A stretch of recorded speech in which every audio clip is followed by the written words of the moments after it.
Hey guys, what's going on? It's Mike with Formula One here to help you guys get your first engineering job. Today we're with Georgie. He's an awesome employee at Amazon. He's a senior manager. He does lots of great things. Let's get into it. Formula One for over 4 months Part now. of the Formula One community for a couple months now. I just got my first internship. Just landed my first internship. Biggest thing I want you guys to do is take one thing away from today and make sure you implement it, change your life. 100% directly resulted in me getting an internship offer.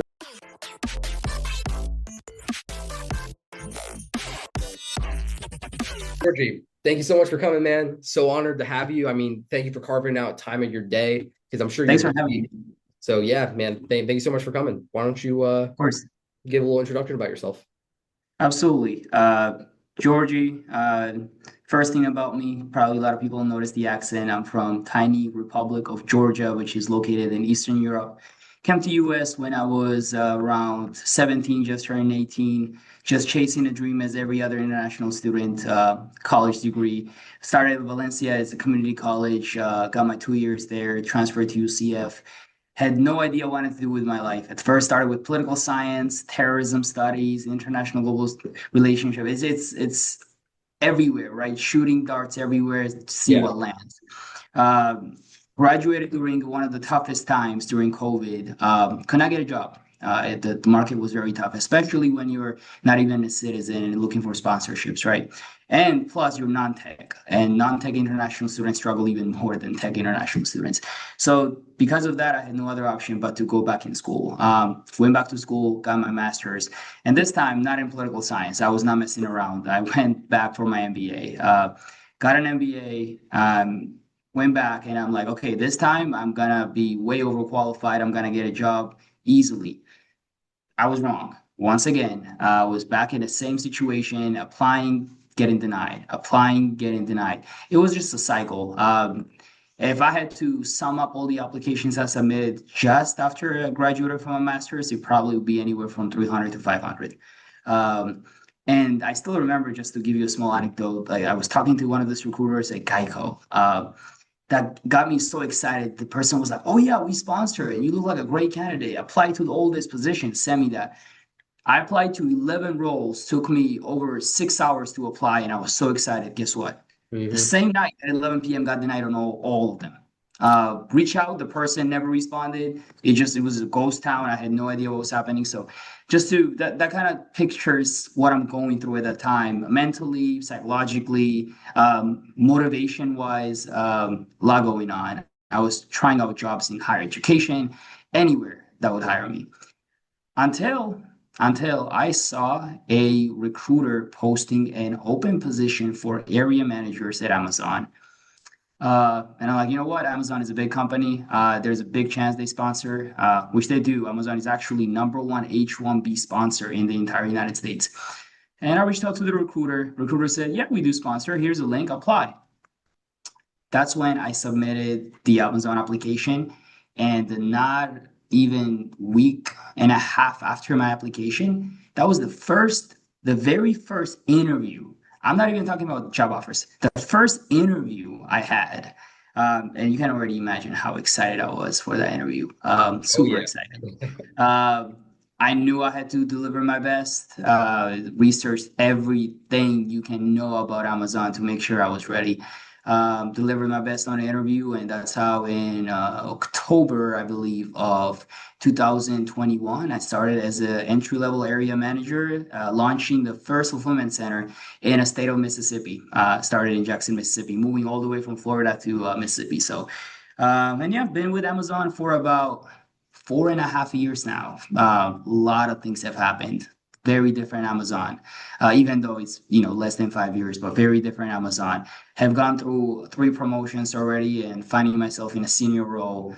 Um, all my journey with Amazon, even before Amazon, nothing but just pride, more motivation to keep pushing, and also very grateful because if not of this opportunity, if not Amazon, I don't know where I would have been right now. But that's in a nutshell where I am. And currently, I'm in Miami. Found myself just about 4 months ago after this last promotion in a senior operations manager role for inbound department at MIA one of the, if not the biggest FC in entire Amazon. Wow. Yeah, I mean that's an incredible story. So let's just pause right there. Everybody watching, the biggest thing I like to say for some of these videos and interviews is there's two ways to view this. If you're just watching it and not taking something out of it and applying and changing it, then it's just entertainment.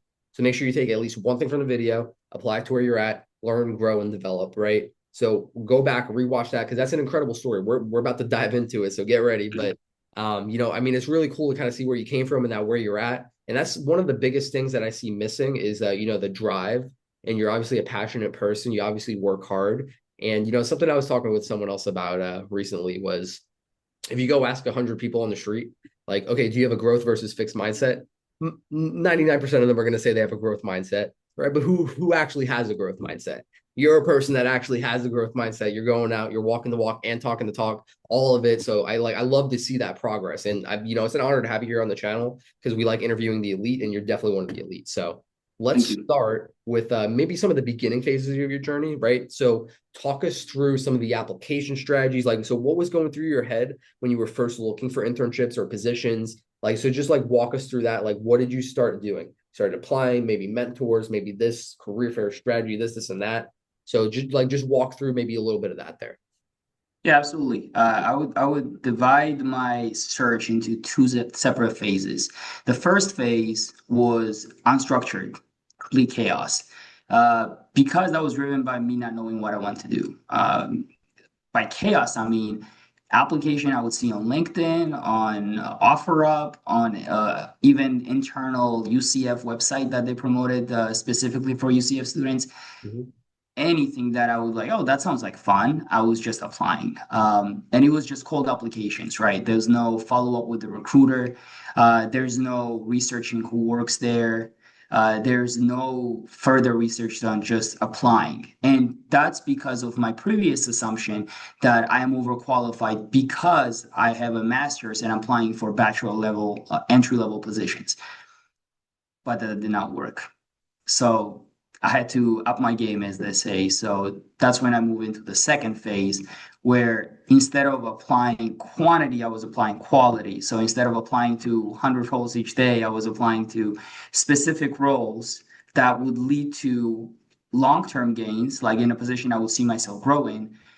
But when I was applying, the same conversation, how I mentioned about conversation with the Geico recruiter, right? I was also following up with the recruiter. I was also going on a LinkedIn, see from my connections currently who's working in that company. So maybe I can get a referral even before I apply. Which fun fact on my Amazon application, the referral I got was from a person that I used to work with at UCF Housing. So Wow.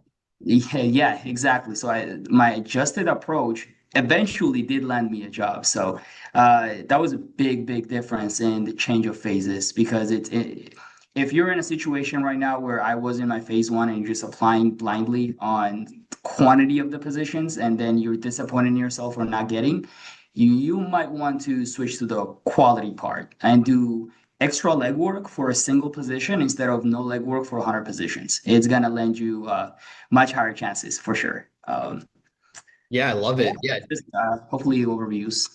yeah, no, yeah, 1,000%. Like, so some that you mentioned, there's like all that work that you put in, and some that like we like to talk about with Foreman is planting seeds. And you let those seeds harvest. Like, I mean, this goes beyond just a job search. Like every hand you shake, every little interaction, you never know where that's going to lead. You never know where that's going to take you. And you obviously saw the fruits of that for sure, right? Just being a good person, being a hard worker, and being your natural Absolutely. self. That's great. I love that, right? Never And burn bridges. yeah, no, exactly. And a lot of people that I see in the industry, especially like in engineering with us, is sometimes they just jump companies or they try to negotiate in a weird way. And like one of my coaches before had said, like between switching companies because I was looking at something at some point, to like go back and forth and try to get them to bid and compete. And like there's a level to it, but if there's not a strong why, then it's just like weird, right? And I'm not in that kind of business. So like and then that's how you burn bridges too, like depending on where you're. Absolutely. So Absolutely. I love that. What I'd like to kind of get into is next, right? So we had this first interview. Were there any other major hurdles that you faced before we got there? And then we'll start focusing on that kind of side of it. But major hurdles, obstacles, lessons learned, challenge. So yeah, Rick. Yeah, absolutely. My hurdles might be very different from, somebody if you're viewing this video right now. As an international student, my biggest hurdle is the fact that a lot of companies just don't consider international students. If you have submitted an application in a large company or even smaller companies, when you go through the UI of the application, more than likely there's a question there that requires a checkbox to be checked or yes and no. That is, are you current citizen of the United States? Most of the applications have it. If they don't have that question, then 100% they have the following question: would you be requiring a sponsorship in the future? Um, that was my hurdle. That was my biggest hurdle because moment you check those boxes, moment you say yes, because you can't lie, right? Like let's say you lie and then you go through the process, they interview you, they gotta find out you can't lie. Um, that that is not even getting you to an interviewer, not even getting you to a human reviewing your application. That is getting you to a bot out of denying your application. Unfortunately, and that was my specific hurdle, and it might be very different for every single person, depending again what field you're also applying. But yeah, that was just mine. I love it. So what would you recommend to some international students looking for their next position, and like different recommendations that you would give?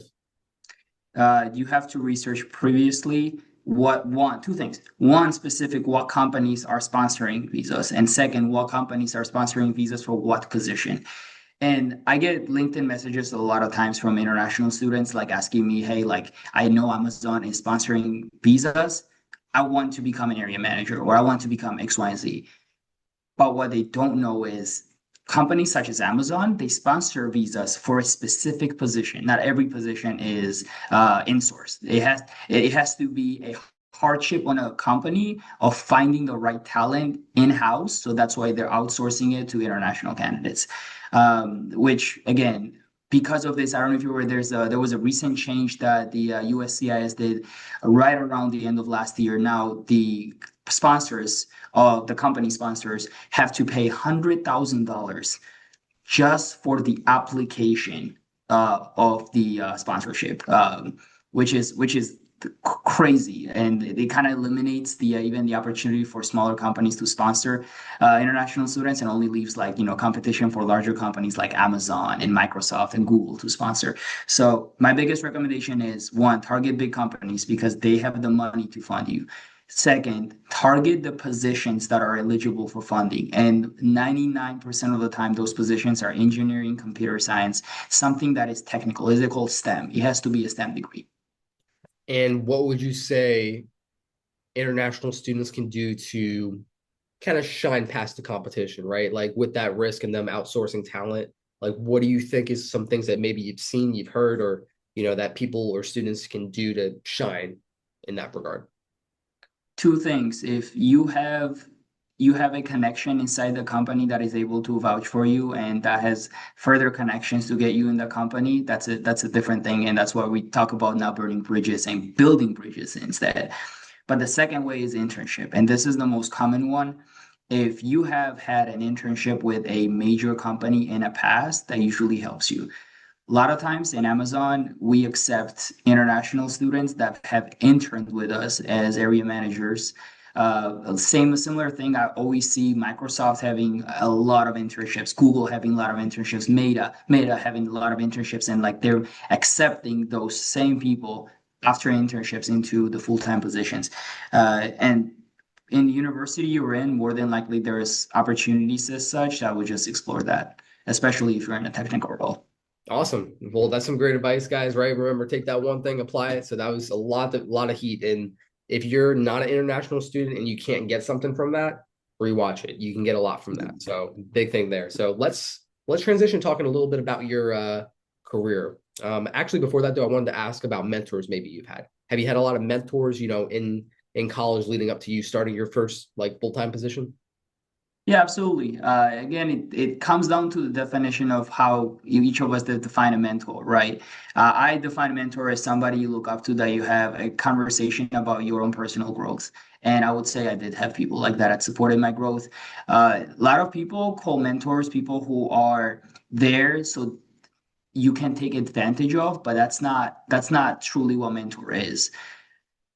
if there has to be two ways, right? And in my specific career, I've had a lot of mentors where I had conversations not specifically about job. It can be about public speaking. It can be about specific soft or hard skills. So if you have a person that is helping you develop any of those skills, that's a mentor. That's a mentor, and I had plenty of it.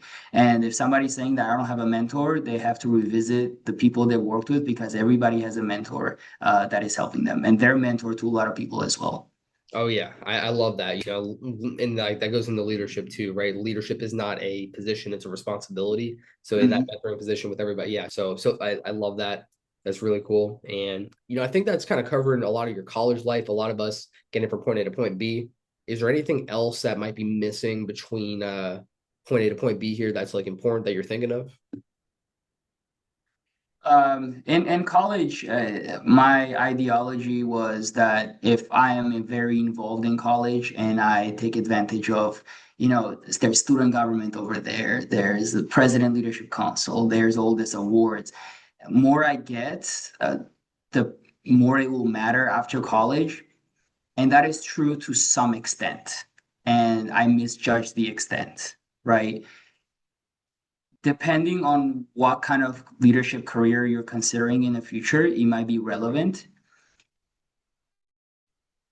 But I would have that conversation with your advisor and I would map out your ways, what way you want to go. You want to go the internship way, being involved more in your specific career, future career, or you want to be involved more on campus activities, etc. Which one is great? As I was involved very, very heavily. It is amazing. You build connections that will last you a lifetime. Yeah. But the issue is if that's not where you're going, which is 99% of the time it's higher education. If that's not where you're going, it can only take you so far. And I think a lot of students currently fall in that area where they over-index on the impact of their involvements. And when they graduate, all their resumes, I was involved in student government. That's great. But a lot of companies, like as you were in Lockheed Martin, right? Or if you were in Microsoft or Google, they don't care about that. They might care about leadership part, but they care more about internship experience. They care more about what happened specifically in the classes where they were teaching you something related to the job. So it really depends. It really depends. But that's something I want to share because I know a lot of students or a lot of people who are new to college thinking right now, how should I be involved? Like, what is the scale? And that scale depends what you want to do in the future. I was very involved, but if I had to go back, I would probably lean towards more towards internships, less towards involvement. Yeah, 1,000%, right? And like for my personal journey, for everybody watching, if you haven't heard it, I got my first internship my freshman year, and I was super heavily involved before that. I was vice president of AIAA, and like all this stuff led to that. And then I kind of cut it off to an extent because then I started focusing more on that, excelling and making Mhm. sure I grow there, right? So like that goes directly into that because Mhm. I mean, we all get the same 24 hours, right? So like, how do we spend that properly? So Absolutely. having a good mentor, coach, and people around you kind of guiding you towards where you want to go is super important. So thanks for sharing that. And I'm again, Absolutely. everybody watching, get some stuff out of that. Some all goodness. I love every second of it. So now let's talk about your awesome career so far at Amazon. So walk us through that, how that's been, ups, downs, things you've learned, people you've worked with. If you work with engineers, like how has this process been as far as positions, working with different people and having leadership roles? Absolutely. Amazon is a big culture shock. Any type of shock you might literally throw out in there. A entry level L4 or L5 area manager. And if I would encourage you right now, if you go on, if you haven't already, if you research Amazon area manager or even operations manager position on Reddit, just do it and see what you read. I would say 99.9% will not be positive. And why is that, right? It is a very demanding role. It is a very demanding role that you get a lot out of it, but it's not for everyone.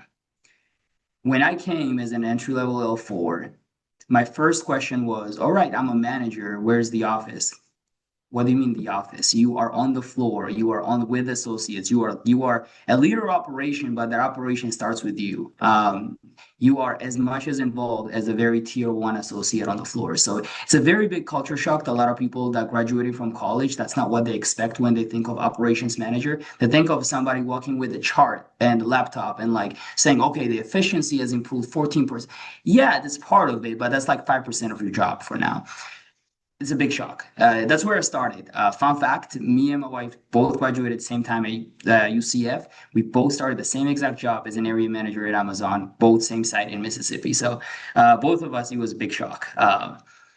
And learning to navigate that shock and how to adapt and then transition from adapting to excelling. That's the big part.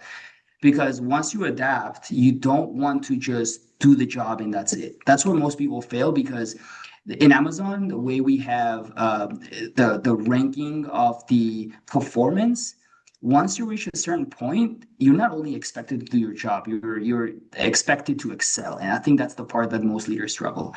After initial 6 months, I was able to adapt fast, and 6 months after, that's when my first promotion came. I transitioned into an L5 area manager. Shortly after, we officially launched the site, which was very success. Led to countless of records on the launch. Because of the lot of attrition that happened on the site and also my good performance, just 13 months after led to another promotion, which was L6, that's a big jump. You become an operations manager. So you're going from manager of hourly, you're going to managers of managers. Was a position where I learned the most, I would say, because it's a very different approach to lead, not hourly, but also salaried managers. From there, I spent 1 year in Mississippi, came down to Tampa, spent 2 years as an operations manager in one of the fastest growing line of business, same day delivery, how you can click buy and you can have something on your doors by literally an hour and a half after you order. It's crazy operations. And from there, I knew that L6 is not something I want to do long term. And that's how do I think about projects that impact not only the area I'm in, but also my site, my region, my network. And that's when I had, because of some confidentiality, I can't disclose like full scale of the projects, but I had like, for example, one of the tools I developed, it is the largest Excel-based tool in entire Amazon right now that I'm the owner of. Another one was a large scale project that led to successful on-time delivery of 1.1 million packages a year for entire NACF, which is North American Customer Fulfillment. But like this large scale projects like that, that's something that like 2 years after landed me the senior operations manager role, which I'm currently in, and found my way in Miami. But what does that translate into? This is story of Georgie. Regardless of where you are, and I'm pretty sure you found the same situation in the role you were in. A lot of times employers do not like when the leader is just stagnating the role. That's one. And second, just deliver what's on the paper when you signed up for the role, right? Like they expect you to do extra projects. They expect you to do extra. And that when you do that gets you more. And a lot of people currently have a mentality of why should I, right? Like what motivates me to do more? Motivation is promotion. And I always say that if you do not get promotion after you deliver X, Y, Z, you're in the wrong company. And companies like Amazon, companies like the large companies, and there's also very small companies as well that do that recognize that right contribution and recognize your talent and recognize you specifically. Those are the companies you should invest in because it pays tenfold. Yeah. And Yeah. The biggest thing that you're talking about here is right. Like I have a lot of people reach out to us with Formwin, and I almost want people to come to me and either quit engineering or like just be all in, ready to go, right? Because like that's the difference. A lot of people just punch the clock, call it a day, and like somebody like to say is treating our career like a business and not just a job. And then like the other thing you were talking about as far as leaders go and responsibilities, right? Like nobody wants to work for a boss. Everybody wants to work for a leader. And I mean, just a bunch of zingers here, but leadership is like gravity. You don't see it, but you can feel it. So all this stuff is everything like that you're describing and how you scaled up your career, how you've gotten promoted quicker. And for everybody watching, like this stuff is in your control. Like a lot of companies, I think maybe advertise a little bit that it's a time scale, or maybe you think it's a time scale where if you put in a certain amount of time, then you'll get to, the next level or the next thing. But that's not really true. And especially if you want to grow and take control of your like life and career and advance as and get paid what you're worth. I mean, all this stuff is up to you to go out and accomplish all these small things and then the next thing and then go out, set the standard, go make the record breaking tool in your company, right? Like, come on, man. Like, it's crazy stuff. And like, that's really awesome. I'm like, it's so cool to have you on here. So I want to start with that. And just like I want to add like two more things, like advice wise. First, my journey is in Amazon also continued some kind of a theme of like the humbleness. And why I say that is because the entry level L4, I can't disclose the exact salary that I was making, but it was pretty low. Like out of the graduating class of with masters that I graduated with, I was probably making the lowest out of everybody that got a job. But that did not stop there. In 4.5 years, it will be roughly 9.5 times more than I was making my first year. Wow. Like almost 10x. It's just you got to know that when you are in a company for long term, you don't look at the short term gains, you look at the long term gains and what it can be, not what it is. Which can be a game changer.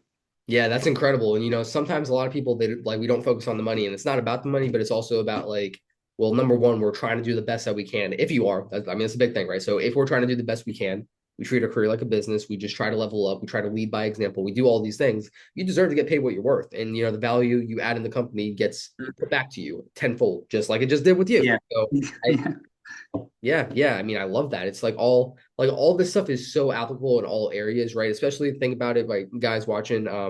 If you're in school, where's this applying to you in school? If you're working right now, how to excel in there, right? Obviously, that's direct correlation, but take stuff out of this, guys. Rewatch this, take notes, and like what you write, you retain. So make sure you do that as well. But some other questions for you. So I'm sure you've been around engineers, right? I kind of want to dive into that world a little bit of what you've seen work well for engineers, what bad engineers may do. Just talk about that as much as you want. Absolutely. I work with engineers every single day in operations. Engineers, we can't run a warehouse without engineers, as we call our CBRE team on site. Something that I've seen very successful engineers do is that they maintain good relationship with all the departments. Regardless of what business you're in, you probably are not working alone and you're working outside of your area. So you're working with either operations or you're working with the HR, you're working with customer service. There's so many different areas. And the most successful ones are the ones that have great relationship with everybody, not just only engineers. And that is very important because again, everything goes back to like the bridges we build, right? You never know where that specific person where you build relationship in HR can come in handy later on. And I've seen the most successful engineers getting ahead because when let's say their boss is asking for like feedback from other departments of, hey, how is this person performing? It's not only how many conveyances this person fixed. It's not only what kind of knowledge, what kind of degree this person has. It's also about the people relationship. It's also about we're promoting this person to represent the company at the higher scale. How are they making relationships outside of the area they're currently assigned to, right? So how are they managing relationships with HR? How are they managing relationships with operations? That is extremely important. And as I work with engineering team all the time, I can already tell you there's some engineers you just don't work with because they're solo, and there's some engineers that I would work with every single day and I'll die for. Those are the people that I see succeed the most because they know how to build relationship and then they know how to build on top of it. I love it. It's important. That's what we talk about at Formula One too. And I'm gonna ask you another question, but I want to touch on that briefly. The question is going to be like, how do you build relationships? How do you kind of go down but what I wanted to touch on for everybody is like what we're talking about is planting seeds for sure, but it's also very relevant in direct tasks because if you have a good relationship with people, just like for example at Lockheed, if we do something process driven where we're making a document or something like just like that area, right? it's not only you, it's the team, it's every aspect of the whole program, whatever you're working on coming together, which involves people, which involves relationships. So if you have a good relationship with people, that one thing that you're doing is going to go a lot faster than if somebody has a bad relationship, then it's going to go slower, right? And that can obviously see a direct correlation with promoting or whatever the next thing is that you're working on, right? So this, what we're talking about here applies short term, like within the next 2 weeks, if you're on a job right now, as well as long term of planting seeds. So question though, and then if you want to add anything for sure, is how do you build relationships? Relation building takes humbleness for sure. Nobody wants to work with a dick, excuse my English, but you have to be humble. And that goes a long way. It doesn't only mean you have to be humble and you have to know how to build relationship with the people that are on the same level, but also people who are maybe reporting to you or who are, level wise and role wise below you. Uh, and I see that especially in higher level roles that people struggle with. In Amazon, we have tier system. We have anywhere from tier one associate to all the way tier 12, which is a CEO. And you might see a lot of times a tier six engineer mistreating somebody that is on tier three, tier one. And they think it ends there because they have the authority. And it does not, because it's seen from your boss, it's seen from your coworkers, it's seen from such a larger picture. If you get that part wrong, going back to your question, you can't even build a relationship with anybody else because everybody knows you're an asshole. And that's the wrong way of doing things. Another way of building on the relationships is getting outside of your comfort zone to learn more and new things. Even if you're an engineer and you have 5 million degrees on how to fix everything in this world, you still have to get out of your comfort zone and learn things that is maybe outside of engineering. That will in Amazon we have 13 leadership principles, right? And one of them is learn and be curious. And I'm finding that most successful leaders, that especially successful in relationship building, are the ones that are learn and want to be more curious about different things because those curiosities spark more conversations. More curious you are, more links you look for, and more links you get, and more rooms you're invited to talk about those things, and more connections you have.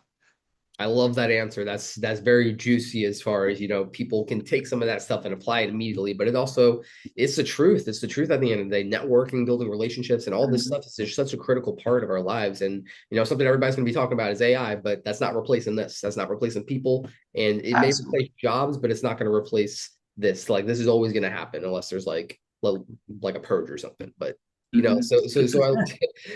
so I mean, I love that. That's incredible. I want to now transition into a little bit about Amazon. So I want to get into Amazon. Someone wants to get into Amazon. How do you do it? What do you do? What's the secret, or whatever you want to share? That's a tough question. As I can sit here and say, this is how you get in Amazon, as 30,000 employees are getting laid off as we speak. It is tough times. Right now, company is going through more of a shaving period than the hiring period, even though we still have openings for certain roles. Uh, even though currently might not be the best time that the most opportunities are open because they're not in Amazon. But let's say somebody in a year from now wants to get an Amazon. Couple of things. Amazon is such a big company. I can guarantee you, if you have a LinkedIn that you have been semi-active, when I say semi-active, posted at least once something a year. Like you don't have something 5 years ago sitting as your current role on LinkedIn. You have, if you check out Amazon, you will say on top, "Oh, this person from your connections is working there." Use that. Use that. And why use that? In Amazon, before you apply, if you reach out to somebody that works there and you have previous connection, which again goes back to the bridges, you have that previous bridge that you built, you can ask that person to refer you. That person can go in an Amazon internal system and they can submit a referral. That referral allows you to jump over the robot so that application goes in front of a person and person reviewing it. And this is huge because company as large as Amazon gets hundreds and thousands of applications, and most of them, over 80% of them, do not pass the robot. So that extra referral 100% helps. So if you're somebody that wants to get in Amazon, and even now, if you see a role that is open, go on Amazon LinkedIn, check out who works there. More than likely, you have one or two connections that work there. And if you don't just blindly add people on LinkedIn and just start messaging them. Do not do that. Instead, do this. Go on Amazon posts or on LinkedIn on top, search Amazon and see what Amazonians are talking about. Because people talk about their successes, their records that they break in operations. They talk about new projects. They talk about so much stuff that maybe you're passionate in. Start commenting. Comment on 2, 3 different things. And when the leader notices that, oh, this person is engaging with my post, that means like they're passionate in the same thing. That's when you send that message. That's when you make that extra connection. Because if you just cold message somebody, if they're nice enough, they might respond, but will they be willing to give you a referral just for the message? No. But if you engage with them, if you talk to them, if you say, hey, can we jump on 15-minute call just to discuss after you did the whole commenting thing, to discuss the role you're in, etc., they'll be more willing to do that. So if you want to get on Amazon, use the connections you have. If you don't have connections, make new connections. And then once you get on Amazon, that's a whole different spiel of what you have to be doing to succeed. I love it. Thank you for that, everybody. That's it. That's the secret. Go out and do that. And, something I like to describe to a lot of people we work with is something called like the relationship bank account. So if we view relationships as a bank account, it goes exactly with what you're saying, right? For every positive deposit you make, that's positive in the bank account. And then if you ask for something, then it's going negative. So we need to make sure we're more positive. So with that cold DM approach, we're starting negative basically, and we're just asking for something. So it's like a little weird. So I do like that warm-up method because it's important, right? And then you're also trying to build a natural connection. Maybe it plants a seed later on. Maybe you can help them later on. So I love that. I love that. Thank you for sharing that. Yeah, absolutely. So if we take a look at, somebody that's just in college right now, let's just say they're halfway through, maybe they're sophomore or wherever, right? So now we're going to kind of look at this holistically, 10,000 foot view, maybe in your shoes. Like, what are you telling them? Like, hey, I want to find a position. I want to find one fast. Maybe I want to find a summer internship. What are you telling them to do? First, you got to know what kind of programs your college has, because a lot of times when you're that new in college, you don't know what's out there and you just blindly start looking for it. You have an advisor. Just first talk to advisor what options you have that is offered by the school. If you're in Timbuktu college that they don't have any programs, nothing, it happens, right? It happens. That's fine as well. If you find yourself in a situation where your college doesn't offer anything, your connections don't help you either. That's the time that it gets a bit tough, and that's where you have to build up the social media platforms that we have out there, which LinkedIn is a perfect example of that. But to go back to the building bridges part, unless you do that inside the college of the programs offered, or outside of that in the social medias that is offered, there's not much out there. So you have limited options that is very direct that you have to approach. I don't know if that answered your question, but I'm trying to 100%. No, yeah. I mean, everybody take that and apply it and look at and inspect your life, right? Because everybody watching right now, you're going to be in a different position than everybody watching. You're going to be in a unique scenario, right? So figure out where the holes are in your game and where some of this information we're talking about can fill the holes and build a better foundation for yourself so you can go out and accomplish your dreams, which absolutely. And the why is I over index on LinkedIn specifically is because if you are in that part of your college development, I would say, and you're a junior and you're looking for more internships, LinkedIn currently, in my opinion, is more important than resume. And I'm people might disagree with me, but that's the current world we live in, because the digital interface right now is much higher than you working 45 hours to perfect your resume, because LinkedIn does not only tell the story of where you've been, it also tells your whole personality. If you are active on LinkedIn, if you post on it, if you engage with people, and if I'm a recruiter, I go in there and I see the total activity, which they do. I don't think they do not. They absolutely do. And I see how you're engaging, what you're posting, why, and be careful what you're posting as well, please. No politics in there. It helps you. It helps you a lot. And why do I say specifically at that time? Because if you start LinkedIn at the very end when you're already graduating, if you haven't, do it, yes. But you have such an advantage over people who have not done that. And plus, you have 2 more years until you graduate to build up and reference that in your future application. It's a game changer. It's absolute game changer. And one little more secret for everybody watching, this little nitpick secret is LinkedIn recommendations, right? If you start early, like you're talking about, you can get recommendations. And LinkedIn is like your book of business, basically. It's your business. So that's what you're marketing and showing people. So if you build that up early and document things too, just like you're saying, that goes a long way. So I love that. Building your brand is critical. It's critical now. And a lot of people talk about it in like random stuff like on Instagram or something, but not a lot of people talk about it in this technical world that we're in, being and trying to grow here. And it's a big thing, guys. So you need to make sure you do that. So I love that you're about that. Thank you for sharing that as well. And I mean, we're getting to the end here. This has been really awesome. Lots of valuable information. If you guys like this and you guys want a part two, let us know in the comments. Make sure you drop one of your takeaways. But Georgie, if you have any last words for everybody watching, share it. Anything else on your heart? Now's the time, because guys, this is about to be it. Shoot. I'm gonna address the AI part because I work at Amazon. A lot of things that are going on, especially layoffs, was impacted by AI. Probably if you're a candidate in especially engineering tech role, you are afraid of AI. But I'm gonna start this by saying Juan Jensen, which is the CEO on NVIDIA, he said a very smart thing. He said, AI will not replace your job. Somebody using AI will replace your job.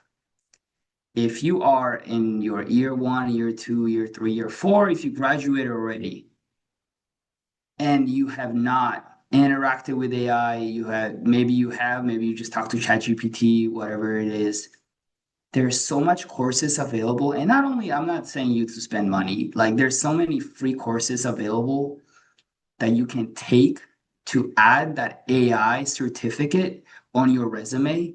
It is a game changer. Not a lot of people take advantage of this. People use AI as a threat when you can use this as your friend. And again, going back to the quote, if you know AI, that means you're not being replaced. What you are doing is you're creating more opportunity for people to use their time on your team differently and more productively. And unless you integrate your job with AI, you won't be as productive as you can. Because I mean, in the past 2 years of AI boom, I've found myself much more productive utilizing AI. And I know peers of mine that are very resistant and saying, oh, no, I'm not going to use AI. Still sitting on the computer is doing, God knows what. But it saves so much time. It adds so much potential to your resume and your candidacy. And third, adds job stability. Person that knows AI will not get laid off. They will probably get transferred to a different department to work with somebody else. But if you know AI, your job security is almost guaranteed, at least in this job market. 5 years from now, we'll talk about that. Well, I'm gonna leave it there. I'm gonna call that a mic drop. My name is Mike, so we're gonna drop as well. Guys, thank you for watching. That was incredible, Georgie. Thank you for sharing that, coming here on the interview. Guys, drop your takeaways, like, comment, subscribe. See you on the next episode. Go form a win. Bye, everybody.